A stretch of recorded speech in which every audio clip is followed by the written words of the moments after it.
Welcome to the world's #1 fitness business podcast for health club owners, gym managers, and fitness entrepreneurs. As always, this will be a great show as we have another expert to help your fitness business and your career. We'd like to thank our premier sponsor, Active Management, for supporting us, and we highly recommend becoming a member of Active Management to strengthen your business in 2016. There are loads of resources members receive, so join the Active Tribe today at www.activemgmt.com.au. Now that's enough from me. Let's welcome the show's amazing host, Chantal. What's on this week's show? Hey everyone, I hope you're having a super week. I have a huge show for you today, so let's not waste any time. Let me tell you about today's guest. Now, Sean Bester is an award-winning copywriter. He is a superstar when it comes to turning words into emails, social media posts, speeches, letters, video scripts, sales collateral, print advertisements, web copy, blog posts, and everything in between. So what happened was a few months ago, JT from Active Management sent me through a blog that was titled Build My Business, the Personal Trainer Lead Machine. As it happens, Sean was the author of that blog, and he happens to work for LeadPages.net. And I reckon there's probably quite a few of you that have heard of them before. So with Sean's copywriting skills and his knowledge of online lead generation tools, getting him to be a guest on the show was pretty much a no-brainer. As it turned out, Sean actually had so much great information to share that he's going to be appearing in this week's show and in next week's show. So this week, Sean explains a bit about some common online jargon that you might come across. He talks to us about 3 key steps for an online campaign. He gives us tips for engaging with our audience, and we chat about the importance of blogging, and there's heaps more in there. And that's just this week's show. Before we get into it, don't forget that our December Jan prize giveaway is happening right now. And to win, all you need to do is either subscribe to the show notes on thefitnessbusinesspodcast.com or tell us your #1 insight from listening to one of the shows during December or January. And we are giving away 2 copies, not 1, but 2 copies of Michelle Segar's book, No Sweat. Now, the winners will be announced in show 37. Okay, folks, this is it. Let's tune into my chat with Sean Bester from LeadPages.net.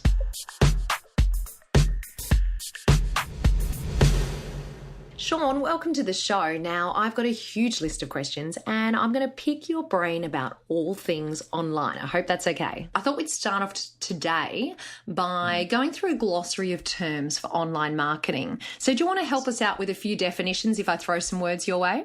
I sure can. Let me throw on my brainy glasses here. Okay, good stuff. Okay, so the first thing I'm hoping you can define for us is your list. Yep. So whenever we say your list, all we're talking about are the contacts that have given you permission to email them. So think of it like your contact list in Gmail. It's just people that you're emailing out to. Conversion campaign? So I'm going to break this one. Let me break this one down a little bit. So conversion is an action that someone takes that you have predefined. So what that means is someone downloaded something, someone bought something, someone signed up for something. That's basically what a conversion is. And then a campaign is everything you do before that conversion. So a lot of times when people say conversion campaign, they'll interchange that with conversion funnel. That leads me straight on to the next one, a funnel. Oh, okay. A funnel. All right. So this one is interesting because there's a lot of people define in a lot of ways to say this, but the easiest way that I've found to say it over the years is a funnel is just the journey someone takes from being aware of your brand or product to actually becoming a customer. It's just the steps in between is all. That's probably the most succinct answer I've ever heard to that question. I like it. Awesome. How about a micro funnel? All right. So if a funnel is a big journey from, the beginning of being aware of your brand to becoming a customer, a micro funnel is the most basic building block behind a funnel. And this is something that we at LeadPages came up with kind of exclusively here. And all it is it is a landing page, a lead box, which is just a unique form we use at LeadPages to capture email addresses and names and stuff like that, and a thank you page. And I think we'll go a little bit more into what, a landing page is and a lead box and a thank you page during the show. Definitely. How about content? Content. All right. So content is anything you read, watch, and I'd say listen to. I mean, this podcast has content, How about an ebook? So an ebook is just a short book delivered in digital form. It can be as long as you want it to be or as short as you want it to be, but it's just a book that's delivered in digital form. Lead magnet? So a lead magnet, that is a piece of content that is given to a visitor once they provide something in exchange. And most often that's going to be an email address. So it's just putting some content behind a wall and asking someone to give your name and email address, and then you give that lead magnet or resource to them. Engagement? So engagement is whenever someone interacts with messaging that you put out in the world. So if you put out a Facebook post and they like it or they comment on it or they share it, that's engagement. A landing page? So a landing page, this one, it's a page dedicated to achieving a certain action. And landing pages are kind of they're better defined as what they're not. I mean, it's not a homepage, basically, because a homepage is something that, you're going to be getting a lot of visitors to, and it's more of a general sort of thing. And a landing page isn't an existing web page that you have, because there's a lot of stuff going on existing web pages on your site. So landing page is more dedicated to achieving a certain action, like download this ebook or buy this one thing. Like everything is very, very focused and refined on a landing pages. Dell actually tested a landing page over a homepage just to kind of prove this point, and they saw a 300% increase in conversions with the landing page over an actual homepage. Wow, that's a massive number, huge number. Yeah, okay, I've got two more for you. I'm going to combine them. First fold and second fold. The folds. The folds of the internet. So the first fold is really just the amount of a web page or landing page that you can see in your computer's window without scrolling. So if you landed on like Google or ESPN or anything like that, and you just look at it in your browser, everything you can see without scrolling is the first fold. So the second fold is the next fold after that. It's when that first fold ends. And then, you scroll up to the top, the first fold is done. It's everything that's after that first fold. Sean, is there any other jargon that you think that we should know? I would say that there is one that's kind of big, and that would be an opt-in. So that's like a conversion, like we talked about. It's an action. But an opt-in is kind of the act of giving an email address to get something like a lead magnet. So I opt in, I get on a landing page. I see, oh, hey, you've got an ebook. I want that ebook. So then what I'm going to do is I'm going to opt in. I opt in, I give you my email address, and then I get in return that ebook or that lead magnet. So opt in is kind of a big term that we like to use. Let's talk about campaigns. What are the 3 steps that you recommend we should aim for when it comes to our campaigns? So 3 steps for campaigns, and these are pretty universal. That's kind of the funny part about if you look on the internet and you type in like campaigns or funnels or anything like that, it's all this stuff that's just, it's fragmented, or they try to make it too complex and stuff like that. But really it does just boil down to 3 things. It's attract, so bringing people to your brand or product. There's engage, so getting them to really buy into your product and your brand and everything like that, and getting them to go from, oh, who is this person, to, oh, I like what they're kind of putting out there. And then the last thing is sell. So you've gotten them engaged into everything, and then you're actually going to kind of push a paid product onto them. So attract, engage, and sell. Bring them in, get them interested, and then sell. Can we dive into each of those a little bit more with a little bit more detail? I'm keen to understand, what would you say that we need to use to attract potential customers to our website?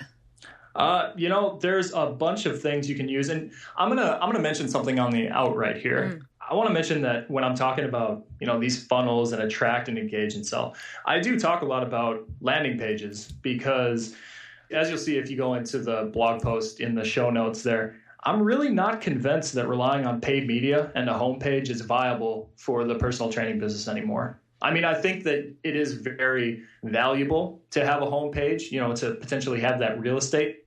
But the problem is that space is so competitive to rank on the first page. And then Google's doing a lot of organic stuff that pushes the organic rankings down. They do a lot of paid stuff. They have an organic map usually that shows, like if you type in personal trainers, that goes below the paid media. So even if you're the first rank on SEO, like on Google, if you're the first organic rank, you're getting pushed down to the second fold already. So And then you look at paid media. And with that, you're looking at about, for most competitive keywords in the personal trainer industry, you're looking at lowest, probably like $7 a click. And it can go as high as like $50, $60 a click I've seen.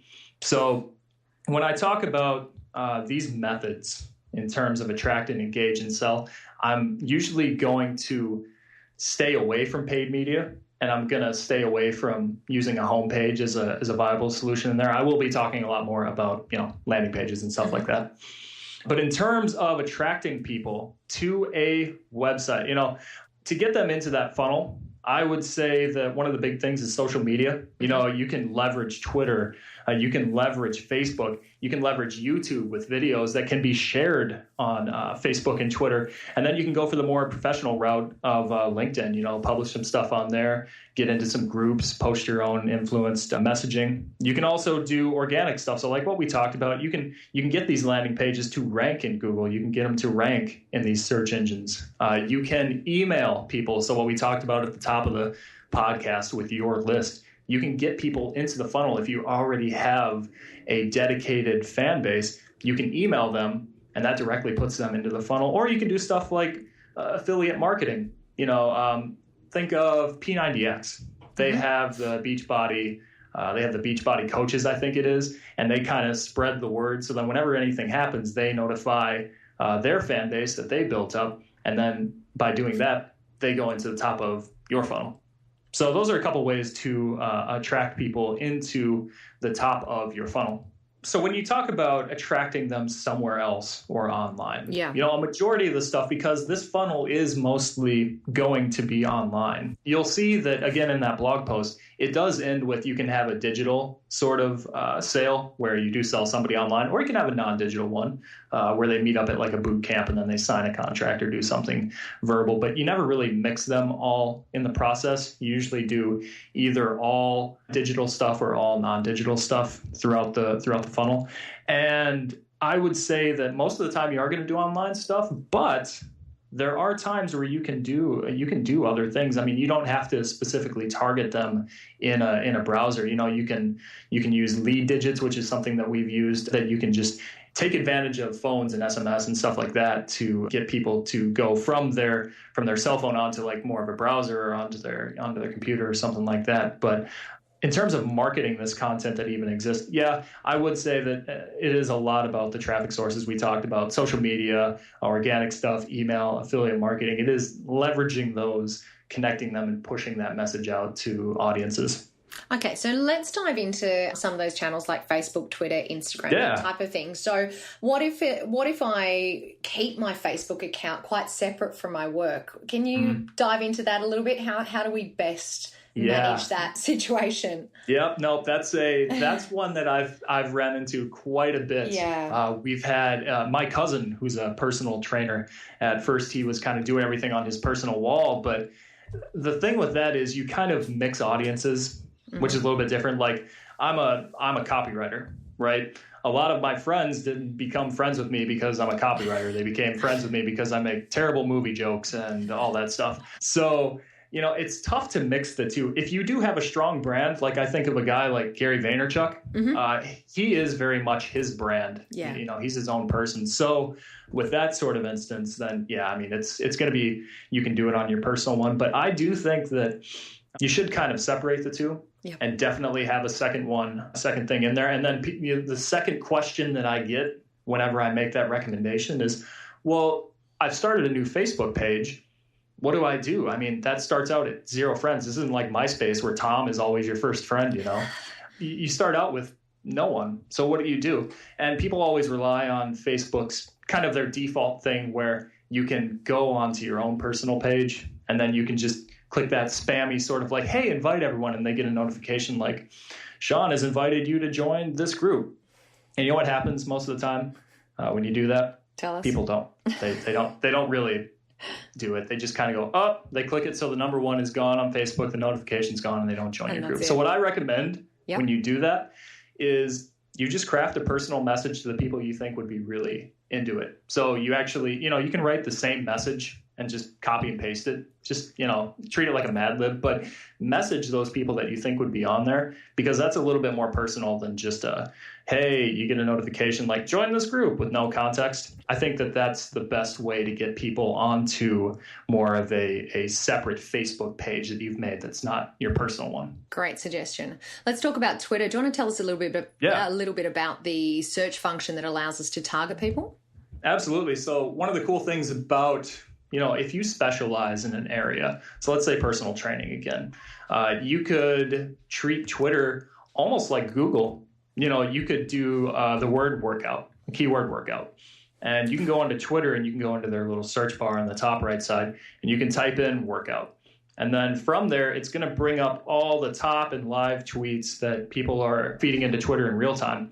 And something I suggest doing is you can do live tweets and you can see everybody at that instance tweeting about the word workout. It could be a hashtag, could be just a regular word in there, non-hashtagged. It could be anything. As long as they're saying workout, they'll show up. And the cool part about doing it live is that you get people who are just doing it in the moment. Like you'll see it routinely, like they tweeted this out 21 seconds ago. And if you respond to them really quickly, kind of like, oh, this workout was a little bit weird. And then you respond to them like, hey, I've got this ebook that makes your workout, better or something like that. They're going to be like, whoa, who's this this is kind of cool. Like, who is this? And the other cool thing about that is you can do live and then you can go into their advanced features. And I use it air quotes because it's, it's just a side feature thing they call advanced features. But you can go into that and then you can do you can filter by people near you. So if you're running a boot camp or something like that where you really need people to be near you to participate in your services, then you can filter by that word workout. You can go live tweets. You can go people near me. And then you can tweet at those people and get them into your funnel. And then you have people that are near you that can act on your services. That's such a cool search functionality. I really like that. So What about if let's say if we were on Instagram and we do an Instagram post, we push it then through to Twitter. Does that search function still work the same? Short answer and long answer, yes, absolutely.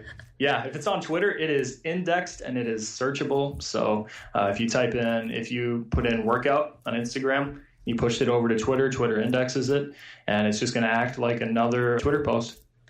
Now, at the beginning of our chat, we spoke about the blog that you posted that we loved and we're putting in the show notes. How important is blogging in the world of online marketing? I say it's very, but like any tool, you do have to use it correctly. It's all about with blogging. I mean, if you're the Huffington Post and you already have enough people out there, or you're like CNN or BBC or anything like that, you can afford to post like these 400, 500 word, whatevers that are just there to keep people kind of coming in and keep publishing new content. But for people who are just like us, like regular people doing online marketing, it is very much about providing value because we're all competing for screen time. And I hate to use the name again, but Gary Vee, I just saw him again today and he said something really valuable, I think. And he made this analogy of, he was in the audience and he asked, how many of you are on your cell phone and you get a phone call and you're annoyed with them? Like you're annoyed that someone is actually physically calling you, right? And like so many hands shot up because it's like, yeah, someone's trying to steal your time. So we're all competing for screen time. So when you blog, you really need to make sure your blogs are consistent and valuable. And what I mean by consistent is, make your own schedule, because a lot of people get into the habit where it's just like, oh, I'm going to start up a blog. And they get like 3 or 4 posts the first week and 4 more the second, and then 2 the third, and then 1 the fourth. And then they like fall off the face of the earth. 1 every 6 months. Later. Yeah. So, find something that's right for you. Do once a week. If once a week works, do twice a week. And if you can keep scaling that, then you provide a cadence for your audience. And then the other thing that I mentioned is valuable. So we have consistent, we have valuable. So make these things long. Whenever I try and write a post for LeadPages, I actually wrote one. If you go on the blog and you type in how to make unique content, I show the 2 ways of really doing this. And you either need to make it bigger or you need to make it better. So bigger is just If somebody wrote the best post on Google for a certain keyword and it's 2,000 words, you write a 4,000 word post, make it longer, or you just make it better, find better facts, find better insights, find different viewpoints, make it better. So if you are going to blog, make it consistent and make it valuable. Is there any more tips on blogging that you would suggest before we move on to engage? Yeah, I think be consistent. Like I said, be unique. Those are the two ones that are going to be the biggest. And the third one is offer lead magnets. So we talked about lead magnets at the beginning of the podcast, and we said that a lead magnet is simply just a piece of content that you're putting behind a wall that people have to give their email and their name for. And I see so many people. We live in a world where content is going to win. That's the whole genesis behind this talk, right? People who are giving away good content are going to beat people who are relying on old methods. So the problem that I do see with that is people get confused between the two. They think that free literally means absolutely 100% free, like you're getting nothing from them. And that's a little bit too far. I say offer lead magnets on your blog posts. So we call it a content upgrade, where you read a blog post and it's like, I also have this thing that will help kind of make the blog post make more sense, or it's an addition to the blog post. All you got to do is just give us your name and email address. So then they do that, and then you're building your list. So you have more people to market to and get into your funnel later on. Sean, let's talk about part 2, engage. What tips do you have for listeners to engage with their audience?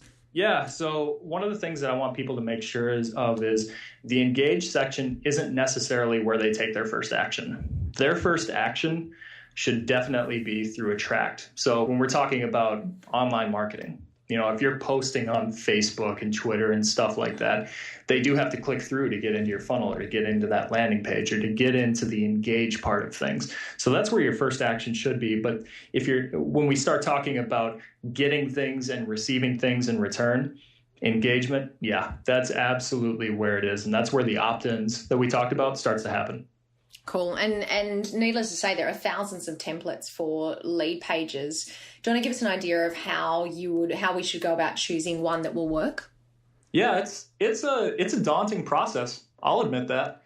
There are so many sites out there that offer, like you said, thousands and thousands and thousands of landing pages. The good news is they usually fall into different categories, like opt-in pages or simple opt-in pages are going to be really simple pages. You've got many sites that are going to be longer pages. You've got sales pages that are longer and they focus more on a product. But my general rule of thumb is this for picking out a template. By default, does it look clean and engaging? If it does, go to step 2. Is it visually engaging? Is it visually stimulating? Does the layout really capture your eye throughout? And then the third thing I look for is, does it provide enough room for you to tell your story? So that just means, can you tell everything you want to tell about your product or your brand or anything like that? Can you do it on there? One of the things that I will say about LeadPages is that we do something kind of unique, which is really cool for people who are just starting out.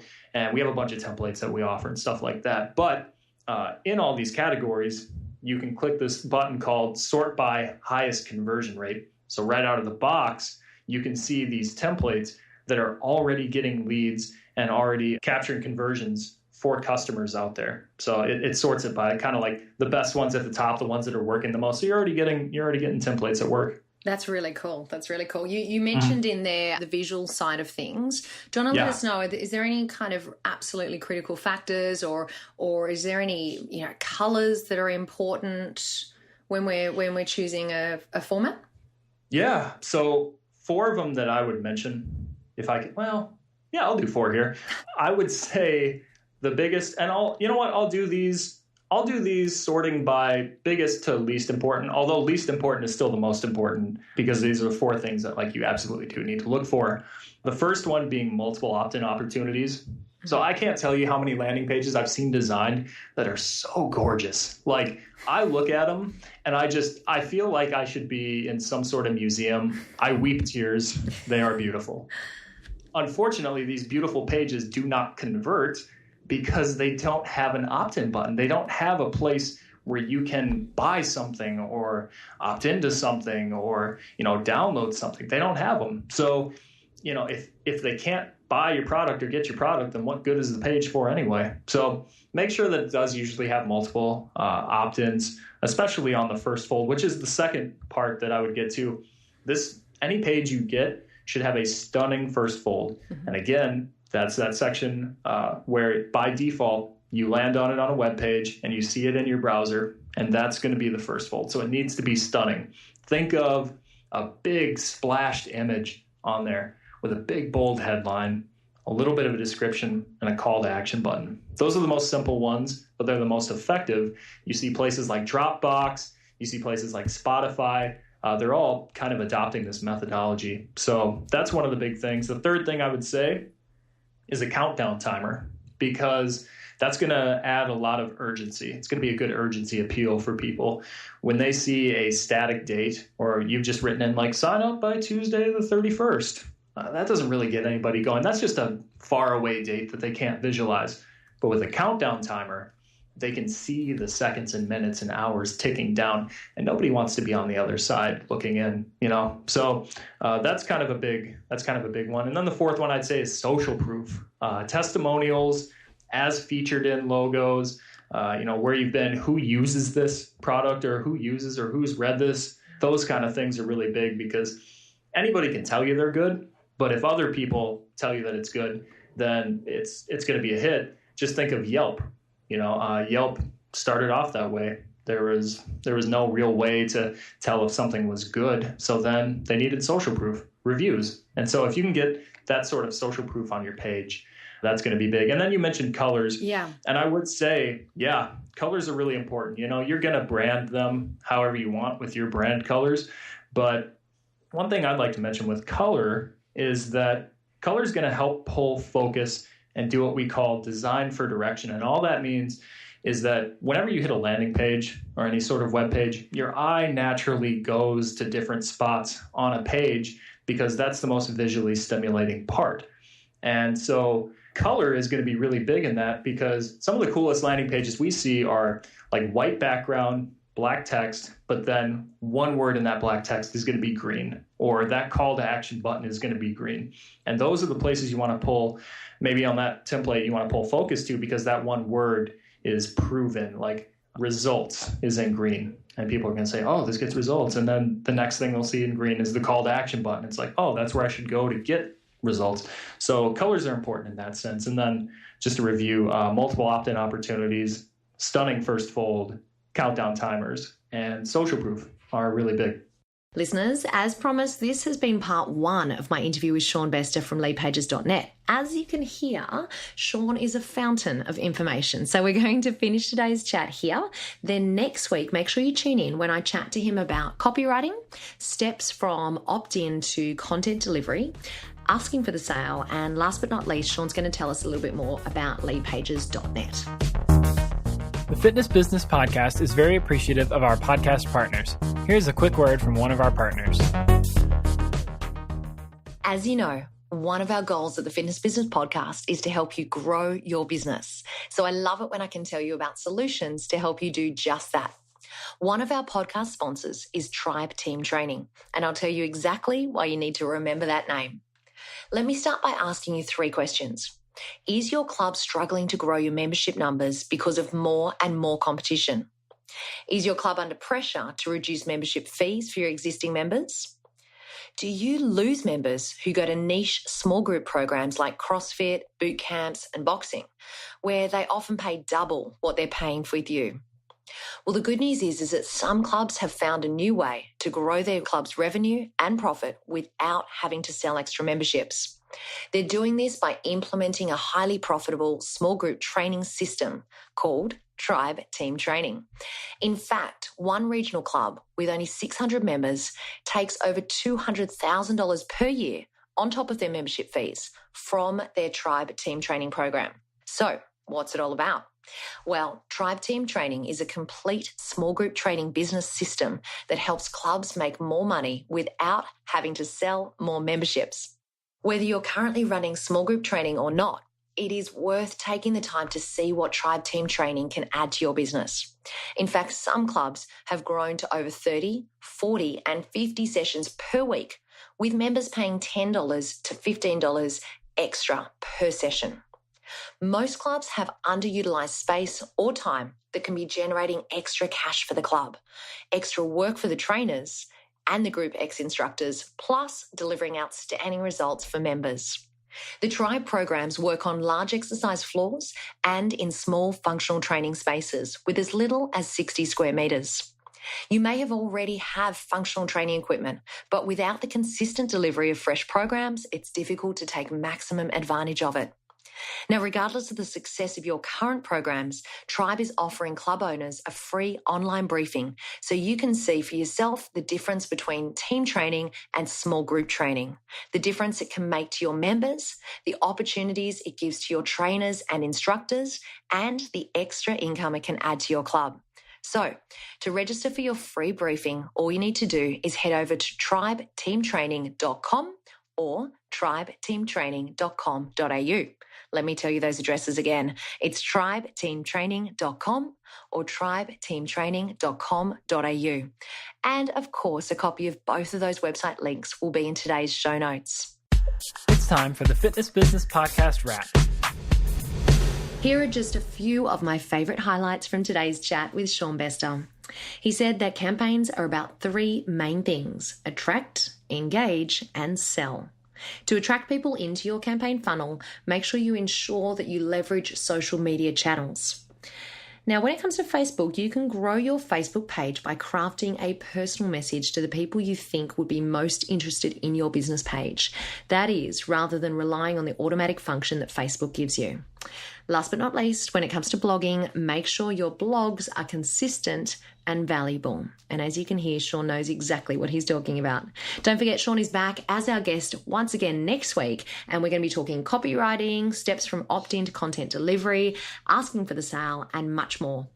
Guys, thank you for joining me for another week of the Fitness Business Podcast. I hope you have a super week ahead. And remember, what you leave behind is not what's engraved in stone monuments, but what is woven into the lives of others.